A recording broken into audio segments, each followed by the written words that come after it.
RR versus LSG match లో teenage cricketer Vaibhav Suryavanshi చరిత్ర సృష్టించాడు. అతి పిన్న వయసులో అంటే 14 ఏళ్ల వయసులో ఐపీఎల్లో అరంగేట్రం చేసిన అతడు తన తొలి మ్యాచ్ ని ఎప్పటికీ గుర్తుండిపోయేలా మలుచుకున్నాడు.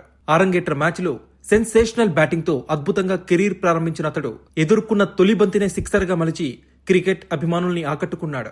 శార్దుల్ ఠాకూర్ వేసిన బంతిని కవర్స్ మీదుగా బాది అద్భుతమైన సిక్స్ గా మలిచాడు వైభవ్ సూర్యవంశీ. తద్వారా తొలి మ్యాచ్ లోనే సిక్సర్ తో ఇన్నింగ్స్ ప్రారంభించిన పిన్న వయస్కుడిగా నిలిచాడు.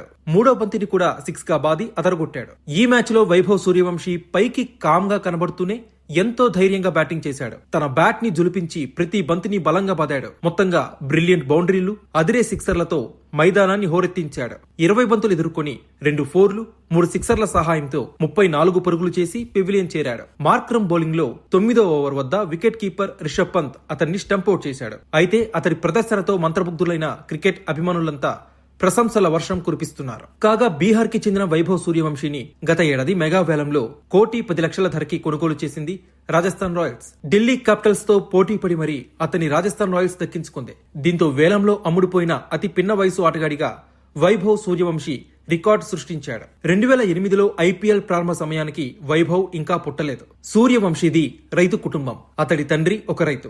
అయితే వంశీ 4 ఏళ్ల వయసులోనే క్రికెట్ బ్యాట్ పట్టాడు. దీంతో అతడి కోసం తండ్రి సంజీవ్ ప్రత్యేకంగా మైదానాన్ని తయారు చేయించారు. ఆ తర్వాత క్రికెట్ లో రాణించిన వైభవ్ అండర్-16 లో ఆడాడు. అనంతరం ఈ ఏడాది చెన్నై వేదికగా ఆస్ట్రేలియాతో జరిగిన భారత్ అండర్-19 యూత్ టెస్ట్ లో కూడా అదిరిపోయే ప్రదర్శన చేశాడు. 62 బంతుల్లో 104 పరుగులు చేసి క్రికెట్ ప్రపంచాన్ని తన వైపుకు తిప్పుకున్నాడు. అండర్-19 టెస్ట్ క్రికెట్ లో వేగవంతమైన సెంచరీ బాది అందరి దృష్టిని ఆకర్షించాడు.